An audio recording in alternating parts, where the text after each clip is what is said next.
এই মেয়েটি বলে, বা ভাইয়া ওটা তো খুব সুন্দর গাড়ি, ওটা আমাকে দে না প্লিজ। তখন ছেলেটি বলে, আরে তুই এই গাড়িতে হাতও লাগাবি না, এই গাড়িটি হচ্ছে আমার বন্ধুর বার্থডে গিফট। তো তখন আমি জল খেতে যাচ্ছি, এই গাড়িতে তুই খেয়াল রাখিস, এই গাড়িতে তুই বসবিও না।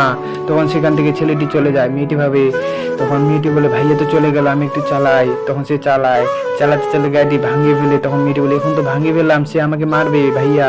তখন তার বাবার কাছে দৌড়ায় যায়, বাবা বাবা আমাকে বাঁচাও। তখন তার বাবা বলে, আরে কি হয়েছে, এত ভয় পাচ্ছিস কেন? তখন মেয়েটি বলে, সে একটি ছেলে গাড়ির বন্ধুর বার্থডের জন্য নিয়ে যাচ্ছিল, তখন আমি চালায় ভাঙিয়ে ফেলছি, সে আমার মা আমাকে মারবে।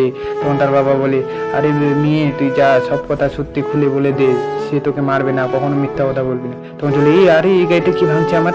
তখন মেয়েটি বলে, বা ভাইয়া আমি ভাঙছি, আমাকে মারবে না তো প্লিজ।